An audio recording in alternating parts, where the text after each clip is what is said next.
Bonsoir à toutes et à tous et bienvenue dans cette nouvelle édition du journal. Il est 19h et c'est parti pour 40 minutes d'information. Mounir Moussa devrait nous rejoindre. Nous parlerons avec lui de ce début de mouvement du côté de la Poste. Et justement, voici les titres de votre journal.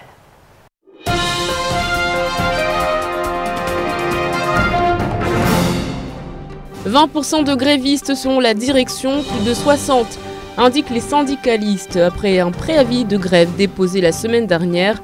Les agents de la Poste ont débuté leur mouvement ce matin par une assemblée générale.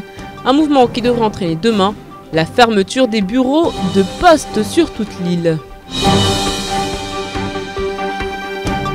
Être à jour dans ces vaccins relève souvent du parcours du combattant. C'est pourquoi l'Agence régionale de santé et l'IREPS Mayotte ont décidé d'organiser une semaine de vaccination du 2 au 6 juin.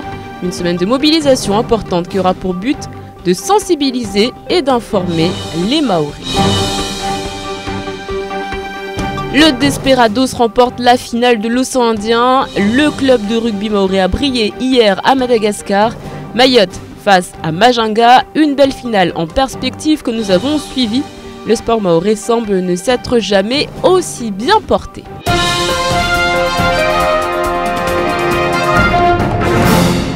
Mais avant de développer tous ces titres, ce jugement surprenant qui concerne le dossier IBS face à Frédéric Dachery, un nouveau rebondissement est survenu ce matin. En effet, le tribunal devait se prononcer sur un recours. Il était question de demander au tribunal de condamner IBS à reverser tous les profits réalisés par l'entreprise depuis la décision de justice ordonnant son expulsion des terrains Dachery de Kangani en octobre 2010. Il est question d'une dizaine de millions d'euros. Le tribunal a tranché en faveur de Frédéric Dachery, une décision qui prend effet immédiatement. 200 emplois sont menacés, nous y reviendrons dès demain. On en vient à ce mouvement qui a commencé ce matin. Près d'une cinquantaine d'agents rassemblés devant la poste de Kawini. Le mouvement de grève annoncé la semaine dernière a bel et bien commencé. Un mouvement qui devrait durer jusqu'à samedi. On rappelle que les agents réclament plus de moyens et plus de personnel. Reportage de Shakila Essouf et Fred Souleymane.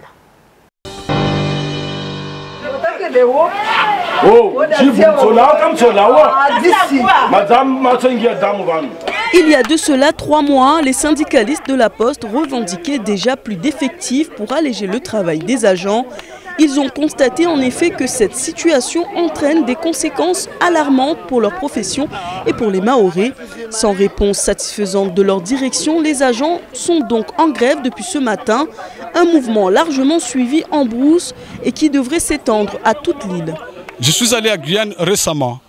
Guyane, pour une population de 240 000, ils ont 20 gestions pour ouvrir les comptes et 16 conseils financiers. Ici à Mayotte, la Poste et ses ventes qu'ils ont recrutées, on n'est que 8. Ça veut dire qu'on était 6 au début, puis ils ont recruté 2. Donc au total, on est 6 pour une population de 220 000, 230 000. Donc c'est insuffisant. On demande à ce que la Poste augmente encore le chiffre. Après 2 jours de négociations, FO et l'UNSA ne sont pas satisfaits de leur entretien avec la direction. Le préavis de grève était déposé il y a de cela 2 semaines. Les salariés de la Poste espèrent cette fois-ci être enfin entendus par leur direction. Une nouvelle rencontre doit avoir lieu demain. Rajouter quelque chose, c'est appeler l'ensemble des postiers, de dire que demain il faut qu'ils se rejoignent à nous pour que notre voix soit entendue par la Poste. Je demande aussi à la direction de la Poste de faire appel à ses dirigeants à Métropole pour qu'ils regardent la situation de Mayotte pour trouver des solutions. Les responsables syndicaux affirment que dès demain, tous les bureaux de poste de Mayotte seront fermés. Un mouvement qui se durcira au fil des jours. Ils étaient en réunion en fin de matinée pour adopter une stratégie et être certains de mobiliser plus d'une centaine de grévistes. Et on rappelle que demain après-midi, une nouvelle réunion devrait avoir lieu entre la direction et les syndicalistes. Si aucun accord n'est trouvé, le mouvement se poursuivra jusqu'à samedi. Nous aurons l'occasion d'y revenir normalement dès 19h30. Toute la vie, en fonction de l'âge et de la situation, il existe des vaccins pour se protéger contre des maladies qui peuvent être graves, voire mortelles. Voilà le message de l'ARS qui lance en partenariat avec l'IREPS la semaine de vaccination. Les précisions de Zakaria Hammam. Une semaine de mobilisation pour expliquer aux Mahorais les bénéfices individuels et collectifs de la vaccination et les inviter à vérifier la mise à jour de leur vaccin auprès d'un professionnel de la santé. Telle est la mission que se sont fixés l'ARS et l'IREPS pour venir en aide aux citoyens mahorais à une heure où les maladies frappent, à l'image de la dengue qui a déjà touché un peu moins de 300 personnes. La semaine de vaccination qui a lieu donc du 2 au 6 juin 2014 est une semaine de vaccination un peu particulière puisqu'elle est censée reprendre la semaine européenne de vaccination qui avait lieu en avril. Pour toute une série de raisons que je ne vais pas détailler, la semaine s'est retardée, ce qui n'est pas très grave en soi puisqu'on est quand même un peu loin de l'Europe. Mais c'était l'occasion donc de noter deux choses, de resensibiliser la population et les professionnels à l'importance de la vaccination en général. En 2014, un nouveau calendrier vaccinal a été publié. Plus simple, il permet des mises à jour plus faciles et une meilleure protection vaccinale. Des recommandations spécifiques existent à Mayotte, notamment les vaccins contre l'hépatite B et la tuberculose dès la naissance. La semaine de vaccination à Mayotte en 2014 est un peu une première, en ce sens que l'idée était de sensibiliser à la fois les professionnels et le public sur le fait qu'on a depuis 2013 un calendrier vaccinal qui est simplifié par rapport à ce qu'il était antérieurement, avec, pour faire simple, la diminution d'une piqûre chez l'enfant et puis le fait qu'on ne vaccine les adultes pour le DT polio que tous les 20 ans jusqu'à 65 ans, alors qu'on le faisait avant tous les 10 ans. Les professionnels de la santé se sont mobilisés en masse, alors n'hésitez pas à vous renseigner auprès de l'ARS afin de bénéficier au mieux des vaccins et ainsi être mis à jour. Qui de la mairie, du SMIAM ou de l'État est responsable en cas d'accident au sein d'une école primaire? La question revient de nouveau sur le devant de la scène après un nouvel incendie qui s'est déclaré la semaine dernière au sein de l'établissement de Mgombani. Un enfant a fait un malaise et la colère des parents gronde. Les images sont signées à Bassaliti. Les parents sont en colère, ils ont tenu à être reçus à la mairie de Mamoudzou. Plus tard, dans la journée, ils bloqueront l'école. Toilettes bouchées, inondations, début d'incendie en raison d'un problème électrique. Les cas d'accident se sont multipliés au sein des établissements. Mercredi dernier, un nouvel incendie s'est déclaré dans l'école primaire du quartier de Mgombani. Le sinistre serait dû une nouvelle fois à un court-circuit électrique. Les installations ne répondent à aucune norme en vigueur. Le feu s'est rapidement propagé alors que les enfants étaient en classe. Fort heureusement, tous ont pu être évacués, mais un petit souffrant d'asthme a fait un malaise respiratoire.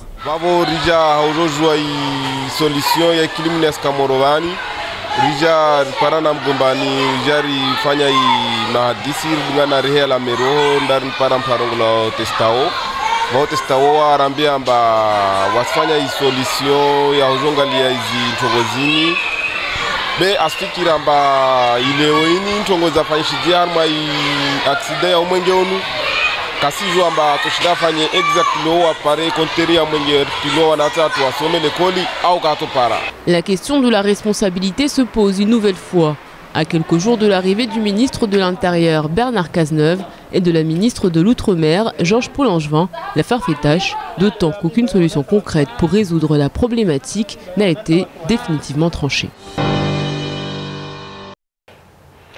Et puis nous vous annoncions la semaine dernière le départ du vice-recteur François Cou à la fin de l'année scolaire. François Cou qui succédait à François-Marie Perrin qui avait enchaîné les discours polémiques. Aujourd'hui, la situation semble apaisée. Rivo Malala, quand on la vélo, revient sur cette annonce et ne cache pas ses attentes. La fin du vice-rectorat à Mayotte pour laisser la place à un rectorat. Écoutez-le. Nous souhaitons que le remplaçant du vice-recteur sera véritablement un recteur. Nous avons entendu parler, nous avons fait remonter au ministère la question du DAZEN. Nous avons dit que la personne qui est là, très clairement, n'a pas été nommée dans les règles avec un décret présidentiel. Nous maintenons notre position et que nous souhaiterons que cela soit normalisé sans qu'il y ait des conflits de personnes. Nous, notre problème, ce ne sont pas les personnes au jour d'aujourd'hui, mais c'est le titre, c'est la normalisation de notre système éducatif. Quand le SNUPP porte comme revendication à ce qu'il y ait des recrutements de professeurs des écoles à Mayotte, à un niveau master comme cela se pratique dans les autres départements, bien entendu, nous ne pouvons pas dire qu'on maintient à Mayotte des systèmes dérogatoires, des vice-recteurs ou de je sais pas quoi en dessous de la norme, parce que ça permet à l'administration de l'éducation nationale à Mayotte de faire dans le bricolage, même si ça déplaît ce terme, mais nous le maintenons, le terme vice-recteur, comment on nous maintient dans un système au rabais. Le 23 mai dernier se tenait la journée européenne de lutte contre l'obésité, une journée qui nous a rappelé les fléaux que représentent l'obésité et le diabète à Mayotte. À ce titre, la taxe soda, entrée en vigueur au 1er janvier 2014, devait de résorber ce fléau. Il est également question de loi interdisant des taux de sucre en outre-mer supérieurs à ceux de métropole. Et c'est là que le problème subsiste, en effet, en raison de la lenteur de l'administration centrale. La loi n'est toujours pas appliquée. Les précisions de Zakaria Hamam. Pour rappel, le député de Guadeloupe Victorin Lurel, avant d'être ministre de l'Outre-mer, avait en 2011 proposé la loi sucre Outre-mer visant à réduire les taux dans les produits alimentaires bien supérieurs qu'en métropole. Un long combat fut mené et ce n'est qu'en 2013 que la loi fut promulguée grâce à l'appui du président socialiste de l'Assemblée nationale, Bruno Leroux. Ainsi, la promulgation ayant été faite le 3 juin 2013, le texte aurait dû entrer en application le 3 décembre dernier et pourtant à ce jour, toujours rien. La loi Lurel, il est évident que pour tout l'Outre-mer, elle est capitale. Quand on voit les chiffres qu'atteint certains départements, en l'occurrence le nôtre, sur les maladies chroniques et le diabète en particulier, 11% de la population, c'est à peu près une personne sur 10 entre 30 et 69 ans, et plus de 69 ans, c'est une personne sur 4. Donc c'est évident que compte tenu déjà de ces chiffres, plus hypertension, première cause d'hospitalisation sur l'île, donc là on parle aussi souvent hypertension, diabète, tout ça fait que cette loi est importante. Pourtant, en 2010, une étude transversale de la population mahoraise fut menée sur un échantillon de 1200 personnes âgées de 30 à 69 ans et le résultat fut sans appel. La prévalence du diabète s'élevait à 10,5%, tandis qu'en métropole, elle était de 4,9%. Des chiffres inquiétants. Les industriels de l'agroalimentaire ont quelques réticences, d'autant qu'ils avaient trouvé une parade en ayant des produits fabriqués localement dans lesquels ils pouvaient mettre un petit peu tout ce qu'ils veulent. Donc la liste aujourd'hui n'est toujours pas sortie. Je pense qu'il y a effectivement un barrage de ces industriels. En attendant, demain, cela fera 1 an jour pour jour que la loi aura été promulguée. L'administration centrale draine des pieds, mais prend le temps de continuer à organiser des journées de lutte contre l'obésité et le diabète. Alors, hypocrisie ou manque de moyens, une chose est sûre, l'Outre-mer souffre d'un mal profond que seule l'administration pourra résoudre. On en vient maintenant à cet exploit. Hier, à Tananarive, le club de rugby champion de Mayotte, le Desperados, rencontrait le champion malgache de la discipline, à savoir Majanga. Les Mahorais ont brillé. Et résumé de cette rencontre, justement, comme si vous y étiez, avec Patrick Millan et Jérôme Comon.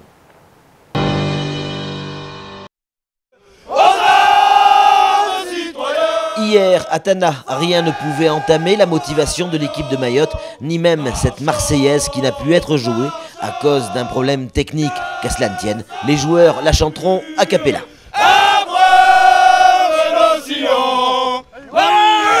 Il a fallu attendre la 17e minute pour voir le DSP ouvrir le score grâce à un essai de Mathieu Minot. Le 3e ligne centre du DSP décide de prendre le petit côté et aplatir derrière la ligne. 5-0 pour le DSP qui double le score dès la 30e minute avec un essai tout en puissance du pilier Lutfi Zakaria.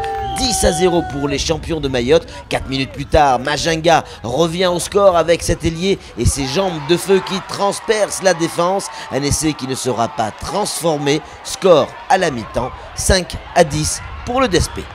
Quels que soient les matchs de rugby, on sait que les turnovers, le moindre ballon perdu, on s'expose très vite à des essais à 0 passe. C'est surtout ce qu'il faut éviter là en deuxième mi-temps, c'est de conserver la balle, d'avancer, de les éprouver et puis on verra ce que ça donne. En deuxième mi-temps, le Desperados remet le couvert dès la 55e minute avec une formidable cocotte et c'est le talonneur Grégoire Goujon qui aplatit. Un essai transformé par le fougueux demi d'ouverture Benjamin Pérodo, 17-5 pour Mayotte. Des Mahorais trop pénalisés et des Malgaches qui en profitent pour passer cette pénalité 17-8. À la 65e minute, Grégoire Goujon a la bonne idée de remettre la cocotte en marche et d'aplatir à nouveau derrière la ligne malgache. Le pied magique de Benji porte le score à 24-8 en faveur du DSP. Mais c'est sans compter sur le mental de ces malgaches et notamment de cet ailier qui passe en revue la défense mahoraise et aplatit entre les perches. Un essai transformé qui porte la marque à 24-15. Mais les joueurs du DSP sont trop forts aujourd'hui et vont même grossir le score avec cet essai de Benjamin Pérodo. Score final 29-15. Mayotte est une nouvelle fois championne de l'océan Indien. Pour Mathieu Minot, cette victoire est tout simplement magique. De la joie, je trouve que je suis là que depuis 4 mois à Mayotte avec une équipe qui est le DSP et je trouve franchement que arriver à Madagascar, gagner contre les champions des provinces de Mada, je trouve ça extraordinaire. Ça n'a pas été facile, c'était une grosse équipe, rapide, costaud, mais on a été là. On a montré du combat, on a montré de l'envie, on n'a rien lâché et c'est ce qu'il fallait. On a gagné et c'est ce qu'il fallait. Bravo, parce que c'était vraiment une belle équipe, bravo à vous. Une victoire qui laissera des traces dans le cœur de cette équipe qui aura réalisé en 2014 le doublé, tout simplement, champion de Mayotte et champion de l'océan Indien. Et encore félicitations à nos champions. 19h17, l'heure pour nous de faire un tour d'horizon du reste de l'actualité en bref.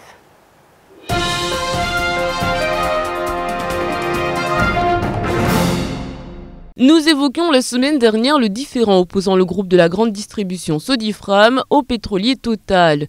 Le terrain qui abritait les anciennes stations avait été vendu à Sodifram, qui a retardé la construction d'un nouveau magasin, faute de dépollution du site. Dans un droit de réponse intégralement repris dans France Mayotte, Total livre sa version et assure que les hydrocarbures polluants ont bel et bien été retirés. La seule question qui reste en suspens désormais est celle de l'indemnisation des préjudices découlant de l'interruption du chantier, indique encore le pétrolier. Question qui doit être réglée selon les règles de droit commun applicables en la matière, le cas échéant avec l'arbitrage de l'institution judiciaire. Les enseignants du premier degré se battent depuis le combat de l'indexation remportée pour les congés bonifiés. En obtenant le droit commun, ils ont vu changer le régime d'aide aux vacances qui était jusqu'à présent instauré. Aujourd'hui, 50% du billet est pris en charge tous les 5 ans. Or, dans un courrier adressé aux fonctionnaires le 22 mai dernier, le vice-recteur a fixé le coût maximal du billet par personne aller-retour. Celui-ci est de 2 200 €, soit une participation maximale de 1 100 € par voyageur. Une réponse était attendue pour le 26 mai, une décision qui n'a pas plu dans les rangs des enseignants, d'autant plus que les billets sont obligatoirement à réserver chez l'agence Issoufali qui n'a pas encore bloqué de date. En application du dispositif de régulation des prix du carburant, le préfet a signé le 1er juin l'arrêté qui fixe les nouveaux tarifs. L'essence s'affiche à 1,55 € le litre, le gazole à 1,30 €, le pétrole lampant à 96 centimes, le litre et le mélange détaxé à 1,07 €. Une régulation qui s'inscrit dans la suite du mouvement de lutte contre la vie chère. Les nouveaux tarifs sont applicables depuis le 1er juin à minuit.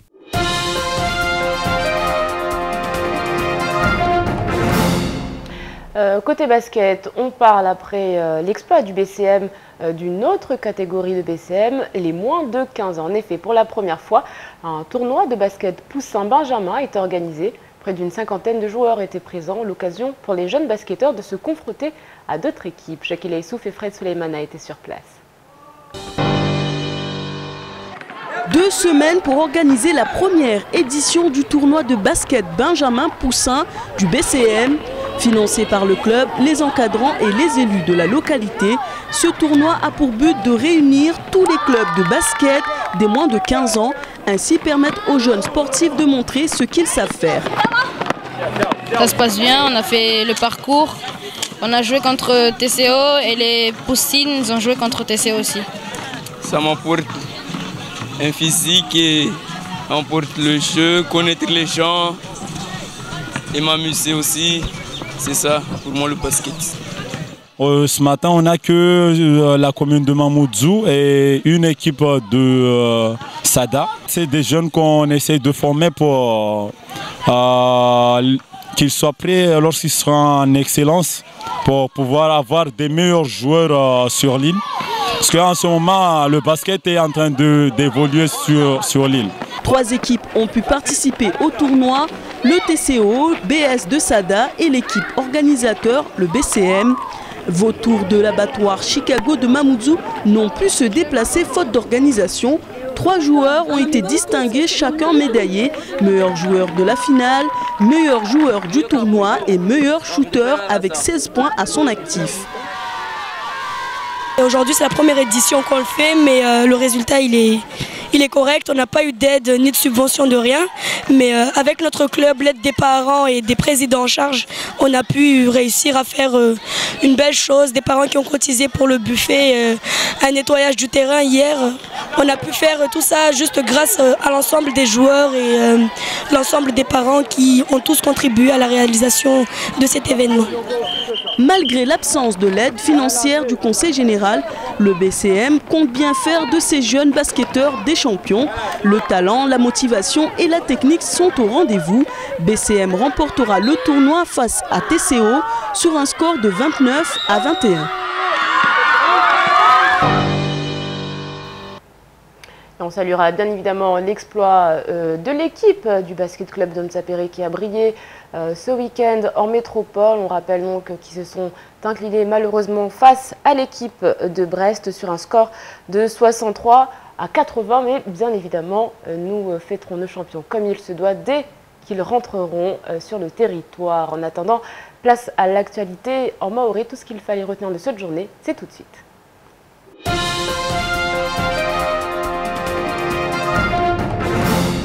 Mazena mezmira rujauleni de nishama ya madaliano wa mafanyahazi wazila posti za Hunmaore wadaiwa matarajio mengonbani wengine haulo wasdayamba waengezewe zaidi wan mafanyahazi haipeikamba lozi hazi za la posti sijwato ambazo zaengeze hamfano raingalia harmal tahil kamba watu wavili hao mabarua mfano sparamba lo mabarua ya mengi zinzia za nyengi vanu kamba lazima ya wanyisue lozi kartiez waengeze hamfano ono raingalia zombo na watu kamba de wafanyaozi hazizo lo wawashash toki kamba leo kwedi matarajio baisha ya mengi wao wakota hamba wasifanye mtutuhu befanyishe hema hadisi baina wao na mazefu wao hata watu wa parel dalao ili watu watalie mtutuhu toke kamba yo mahadisi kamba yafanyishia baina ishama ya EFO na UN Savo na mazefu wala kabala watola rongo ile shawiri toka uyotita yatongesa wanu wasikia mwa mtutuhu de yafanyishia asubuhi banu wao wangia mwa mtutuhu uru wale wakastekeleza amba ni kama dise kamba yeye yafanyishia katotoa mavuna basi wao watimiza asubuhi ya leo wangia harmwa mtutuho waka amia jauleni ukamba wanu wakaparana harmwa ila posti ya kaweni huka harmwa mtutuho tongwe kamba wao wakatekeleza amba ni kama mtutuho watufanya basi tokadi mwezi 2 wa juin wabua jana somahani atapaka mwezi 7 wa juin tongwe kamba siju amba Hunmaore los biro za la posti zozi gawa muhimu wa maore kamba wendana hurudi kula skwata bwezi konti wasali atama barua watavele skoli watarenge skoli ini siju amba itoka na tashaushi be ieba ini totongesa leo ya mazefu wa maruhe atawa utienziani ya mashwara atawa velehe ya matarajio lindwa na mafanyahazi toke kwamba wao wasizlinda haza bene kati na mner sijwamba zila posti za Hunmaore za ibala istiakota harma mfumo moja ata mfumo midi zote shoshinyengi handrango harma wakazi be atana mashirika kwamba wengine hao urumia zinzia za la posti ili wafanyahazi. Allez, tout de suite, on fait le point sur votre mardi. Demain, bonne fête à Kevin. Et puis, sachez qu'un 3 juin 1810, eh bien, a eu lieu la promulgation du Code pénal français par Napoléon Ier, qui, on le rappelle, premier consul, puis empereur des Français, général et génie militaire, figure de proue de l'histoire de France. Nous retiendrons de lui cette citation. S'il faut être un parti, autant être celui qui triomphe. Mieux vaut être mangeur que manger. Ça, c'est dit. En attendant, tout de suite, place à la météo d'Ornella-Péride.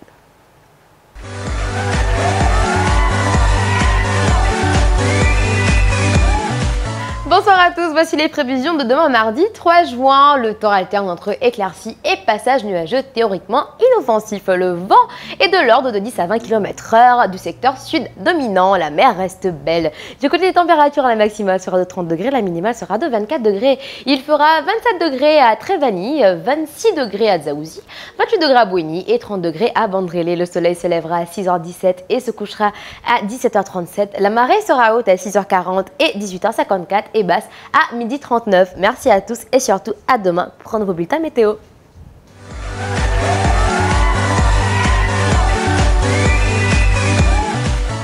Merci Ornella pour toutes ces précisions. Ornella que vous retrouverez ce soir à partir de 20h30 dans les bons plans d'Ornella.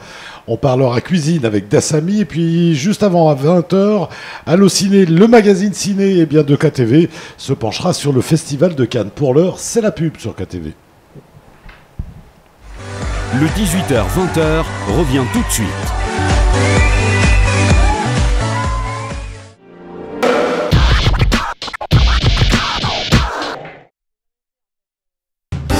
Le Volley Club de Mtsapere et l'association Austral Organisation, en collaboration avec le comité de tourisme et le conseil général de Mayotte, vous proposent Mort et Jazz 2014. C'est l'événement jazz par excellence avec le trio Dumont, Postel, Drouard de Paris, Jazz Trio de la Réunion et Maskeli de Mayotte. C'est aussi une nouvelle expérience jazz avec Mtoro Chamou, l'international accordéoniste malgache Gizavo, la chorale des enfants des collèges et le groupe de Touarab El Fahar. À retenir, Mort et Jazz 2014, c'est du 28 au 31 mai au plateau de Mbalamanga, à la place de la République et à l'AJP de Pamandzi.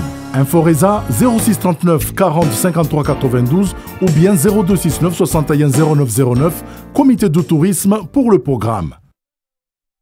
Vous êtes célibataire et cherchez le grand amour? Envoyez Rank au 61 62 et faites de nouvelles rencontres. C'est très simple, envoyez Rank au 61 62 pour contacter et être contacté par des célibataires à tout instant. Rank au 61 62.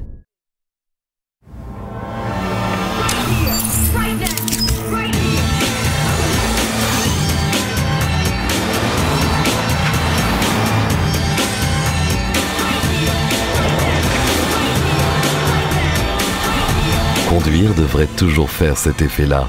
Nissan Qashqai nouvelle génération, urbain par instinct. Envie de l'essayer? Vite, téléphonez au 0639 69 41 65. Mungu ne jomba shumbe yahe wairongolo asiska neka ji neka uzuri neka mzinio hai basa morema bateri watu baba pia ovenza wamfungie basi siska asivawa hadi mwezi 23 wa meharmai kaferu mikombani mwezi 24 harmai wose ambambo mwezi 28 harmai dagola pamanze iteri ya basketi ya madekaze mwezi 30 harmai loftu momoshu na mwezi 31 shikoni hiyo sarera rairongwa siska sasa na ngizi lada organisation Franck PC partenaire officiel Kwezi. Auto-école 976 à conduite, le permis auto en un clin d'œil, plié dans la poche, le code et la conduite, permis B, conduite accompagnée, conduite supervisée et perfectionnement. Une formation solide, rapide et sûre et bénéficier des forfaits à prix préférentiel. Rari, c'est tout. Auto-école 976 à conduite, c'est 136 bis Mbalamanga à l'angle de la rue Saïd Café à Mtsapere. Permis Yoti Verevereti Tiapochon. Info, appelez le 06 39 94 43 89 ou au 02 69 64 67 21. Permis Tiberevere Titia Pocholi.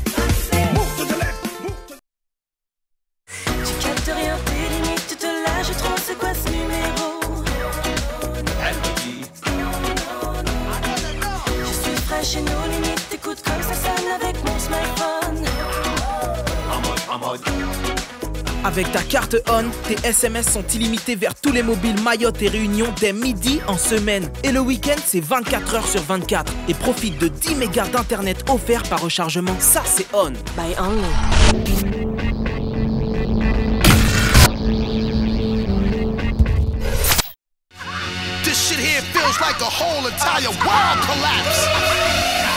Qu'ils viennent de métropole, des Comores, de Madagascar, d'Europe, d'Afrique, de la Réunion, retrouvez tous les artistes et les groupes en live. Le dimanche à 20h dans les concerts de KTV. Retrouvez vos programmes quotidiens en direct sur KTV. 14h30, vous avez rendez-vous avec Kamar et son Banga Bordel. Du Banga et du bordel. 17h, c'est l'heure de JC et son ambiance tropicale. Chaleur garantie. 18h, c'est l'heure de la bonne humeur, avec Dominique Georges et toute la clique en live. 19h, c'est le journal présenté par Abi Saïd Adinani. 40 minutes d'infos 100% Mayotte. 19h40, toujours de l'info, mais à la sauce Camar. 21h40, c'est l'heure de vérité, avec Temps de parole, proposé par Patrick Millan. 6 heures de programme frais par jour. Qui dit mieux? KTV, c'est vous qui voyez.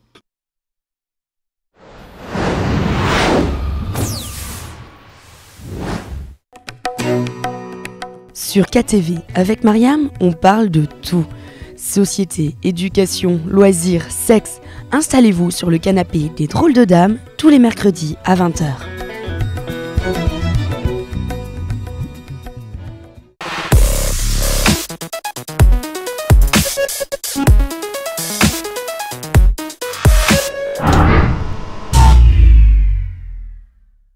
Le 18-20 vous est proposé par...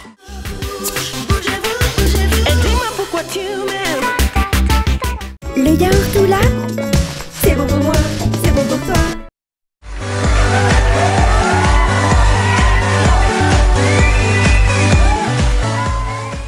Les aléas du direct, malheureusement, notre invité n'a pas pu se déplacer. Petit contretemps, pas de souci. On rappelle que la grève se poursuit jusqu'à samedi. Normalement que demain, de nouvelles négociations vont avoir lieu entre la direction et les syndicalistes, que normalement le mouvement devrait se durcir, que toutes les postes devraient être fermés si le mouvement est suivi. Nous aurons bien évidemment l'occasion d'y revenir puisque ces 6 jours de grève seront normalement très suivis. Ça a commencé à Dzoumogné, ça devrait se poursuivre à Mamoudzou avec la fermeture officielle dès demain de toutes les postes de Mayotte. Nous aurons l'occasion d'y revenir. En attendant, le temps de parole de ce matin, Rivo Malala Rakotondavelo était l'invité de Samuel Bocher. Ils ont parlé ensemble de cette annonce qui a été faite hier, le départ de François Cou. Le vice-recteur quittera donc le territoire après 2 années passées à Mayotte. De grands chantiers ont été laissés. Qui sera son successeur? Mayotte va-t-il enfin pouvoir prétendre au rectorat tant attendu? Voilà autant de questions qui ont été posées ce matin dans la matinale. Le temps de parole, c'est tout de suite.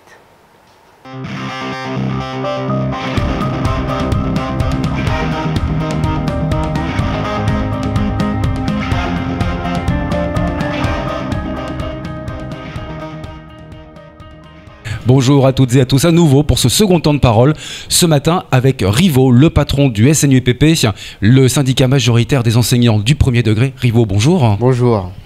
Alors aujourd'hui, on a plusieurs sujets qui nous occupent. De toute façon, l'éducation à Mayotte nous occupera toujours et à tous les niveaux. On pourrait parler de construction scolaire, mais on va parler du vice-recteur qui s'en va. C'est étonnant. La semaine dernière, nous l'avons eu au téléphone, parce que nous avions la rumeur. Il nous a dit non, c'est complètement faux. 2 jours plus tard, il confirmait. Qu'est-ce qui se passe? Il va faire déjà donc ces 2 années. Effectivement, on avait l'habitude d'avoir des vice-recteurs qui faisaient 3 ans, 4 ans, mais là, bon, 2 ans. Très sincèrement, j'ai pas eu beaucoup de problèmes avec Monsieur François Cou. Vous le regrettez, ça n'a pas été le plus difficile des vice-recteurs. Par rapport à François-Marie Perrin, bien entendu, ses prédécesseurs étaient des vice-recteurs problématiques. Nous avons fait avancer plusieurs dossiers par rapport au personnel, l'indexation des salaires. Il a fallu quand même qu'il y ait François Cou, donc en tant que vice-recteur, pour que l'éducation nationale, le vice-rectorat, reconnaissent les difficultés, les problèmes de conditions de travail, les problèmes de construction scolaire. Donc, on a réussi quand même à faire avancer les choses avec M. François Cou. Cela n'empêche qu'il y a eu des couacs, des difficultés, mais temporaires, et ça n'a pas fait l'objet de rupture comme ce que nous avons vécu précédemment. Donc, il y avait du dialogue au moins avec ce vice-recteur. Tout à fait. Il y a eu certains dossiers, notamment dernièrement le Mirage, qui auraient dû faire l'objet de plus de dialogue. Mais encore une fois, c'est pas le plus difficile. Et le souci, et j'ai vu ça sur Facebook, réseau social, vous avez dit, comment des gens qui ont fait l'amalgame entre les prédécesseurs de François Cou et celui-ci. Donc le problème, c'est ça. Mais de toute façon, nous portons comme revendication la normalisation du système et nous souhaitons que le remplaçant du vice-recteur sera véritablement un recteur. Nous avons entendu parler, nous avons fait remonter au ministère la question du DAZEN. Nous avons dit que la personne qui est là, très clairement, n'a pas été nommée dans les règles avec un décret présidentiel. Nous maintenons notre position et que nous souhaiterons que cela soit normalisé sans qu'il y ait des conflits de personnes. Nous, notre problème, ce ne sont pas les personnes au jour d'aujourd'hui, mais c'est le titre, c'est la normalisation de notre système éducatif. Quand le SNUPP porte comme revendication à ce qu'il y ait des recrutements de professeurs des écoles à Mayotte, à un niveau master comme cela se pratique dans les autres départements, bien entendu, nous ne pouvons pas dire qu'on maintient à Mayotte des systèmes dérogatoires, des vice-recteurs ou de je sais pas quoi en dessous de la norme, parce que ça permet à l'administration de l'éducation nationale à Mayotte de faire dans le bricolage, même si ça déplaît ce terme, mais nous le maintenons, le terme vice-recteur, comment nous maintient dans un système au rabais. Est-ce que j'ai une mini question, Samuel, excusez-moi, pour que je comprenne, parce que j'y comprends pas grand-chose en général. Ça changerait quoi qu'on ait un recteur à la place d'un vice-recteur? Parce que François Couve sur ce plateau avait expliqué que ça créerait pas de différence. Eh ben déjà, quand tous les mois, le vice-recteur est dans une réunion à Paris avec la réunion des recteurs. Mais seulement la réunion de recteurs avec un vice-recteur, quand on indexera le vice-recteur pour lui dire, mais attention, en termes de résultats, voici, il pourrait lui se dire, mais attention, je ne suis qu'un vice-recteur. Donc, il va falloir normaliser, être comme tout le monde dans les réunions de recteurs. Et par rapport au personnel, par rapport aux personnes, aux usagers du service public, c'est toujours bien d'avoir quelqu'un qui dit, moi je suis dans un département, nous sommes dans un département, et je suis un recteur comme tout autre recteur. Ça tirerait vers le haut. C'est ça l'objectif. Il y a un point que vous oubliez à mon sens qui est très très important, c'est qu'un vice-recteur dépend directement du préfet et pas du ministre. Tandis qu'un recteur dépend directement du ministre de l'Éducation nationale. Donc si le préfet ne veut pas faire remonter d'informations d'un vice-recteur au ministère, il peut gérer le dossier lui-même et ça peut être handicapant. Sans vouloir d'ailleurs dévoiler les secrets de Dieu, mais depuis un certain temps, les préfets à Mayotte et les derniers vice-recteurs ont toujours eu quelques relations assez difficiles. On ne va pas dévoiler les secrets des dieux. Mais effectivement, il va falloir normaliser la situation. Dans toutes les académies, dans tous les départements, le représentant du vice-recteur, du ministre de l'Éducation nationale n'était pas sous l'emprise du préfet. Donc, on souhaite aussi normaliser cette situation. Mais pour nous, le plus important, c'est relever, monter vers le haut. Et monter vers le haut, ce n'est pas en maintenant des systèmes qui dérogent de ce qui se pratique dans les autres départements. Alors, parlons du secret des dieux, justement. The secrets of the God. Oui, voilà, exactement. On ne peut pas reprocher grand-chose à François Couve, parce il n'a pas démérité, on va dire, dans son poste. Il est compétent, mais il ne peut pas devenir recteur. On est bien d'accord, il est vice-recteur. Donc il doit partir. Et nous, nos informations qui viennent de Paris, mais elles sont non officielles, parlent justement d'une annonce qui serait faite par la ministre de l'Outre-mer lors de sa prochaine visite, de la création d'un rectorat. Est-ce que vous avez déjà eu un début de commencement de cette information? Non, le SNUPP, FSU Mayotte, porte comme revendication à ce que Mayotte devienne un rectorat de plein exercice. Nous n'avons pas eu de suite par rapport à cette demande.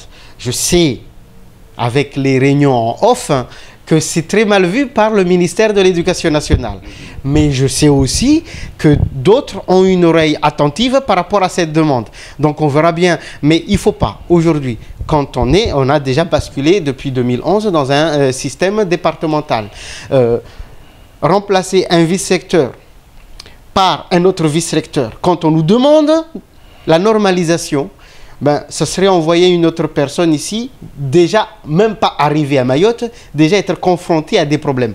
Vous comprenez, le remplaçant du vice-recteur, ou la remplaçante d'ailleurs, s'il vient et qu'on le maintient vice-recteur, ça sera problème. Parce que nous portons déjà depuis un certain temps, avec l'argument de la départementalisation, nous portons la normalisation du système. La normalisation du système par un recteur ou une rectrice.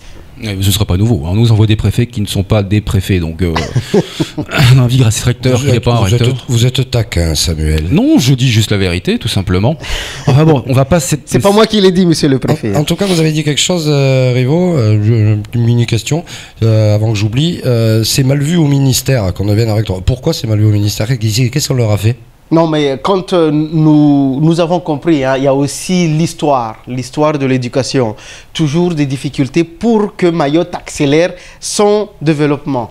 Il a fallu beaucoup beaucoup de pression pour qu'on bascule de instituteur de la CDM vers instituteur déjà de la fonction publique que nous avons rejeté et pour arriver professorat des écoles. Même, j'ai retrouvé ces mêmes difficultés-là dans les questions des congés bonifiés où il y a eu une facilité pour certains et une difficulté, plusieurs difficultés pour d'autres. Je parle des fonctionnaires locaux, on va dire. Donc, il y a une histoire que nous faisons évoluer, que nous souhaitons que ça accélère, mais bon, c'est toujours difficile, on va dire. Alors, vous m'offrez une transition parfaite, les congés bonifiés. On quitte un peu le sujet du vice-recteur, quoique, il est au cœur du sujet lui aussi. Les congés bonifiés, eh bien, c'est les départs en vacances qui sont financés pour les fonctionnaires. Avant, c'était 100% tous les 3 ans. Aujourd'hui, avec le basculement de régime de dispositif, c'est 50% tous les 5 ans. Et bientôt, je le rappelle, 0% tous les 10 ans. Ça, c'est un gage que vous. Et le vice-recteur, justement, envoyé un courrier, là, il y a quelques jours, c'était le 22 mai, si je ne m'abuse, que nous nous sommes procurés, et il indique que le prix maximal d'un billet serait de 2200 €, soit 1100 € à payer par un fonctionnaire. Et ça pose problème, puisqu'il y a des fonctionnaires qui ont cherché, notamment chez Issoufali, pour ne pas le citer, puisque c'est l'agence qui travaille avec le vice-rectorat, et les prix des billets sont quand même vachement moins élevés, quoi. De toute façon, nous avons envoyé un courrier à monsieur le vice-recteur, et nous l'assumons, disons que cette histoire de période transitoire, en fait, quand certains ne sont pas pris en compte, c'est juste pour arranger, ça arrange en fait la situation du vice-rectorat qui va se faire des économies parce que beaucoup ne pourront pas, aujourd'hui on est au mois de juin, les vacances c'est au mois de juillet, ils n'ont pas cet argent-là pour partir, pour payer les 1000 € par billet, vous comprenez? Donc j'ai compris et je lui ai dit au vice-recteur, donc là il n'y a pas de souci là-dessus, nous avons dit que c'est juste pour se faire des économies, pour ne pas payer ne serait-ce que les 50% des billets d'avion. Mais effectivement, dans cette affaire-là, si on avait laissé les collègues organiser depuis longtemps leur voyage, ils auraient trouvé des billets encore moins chers par rapport à ce qu'ils voient maintenant, peut-être même autour de 1000 €, et 50% de 1000 € n'est pas 50% de 2200 €. Alors pour que tout le monde comprenne, et moi le premier d'ailleurs, quand le vice-recteur établit le montant du prix du billet à 2200 €,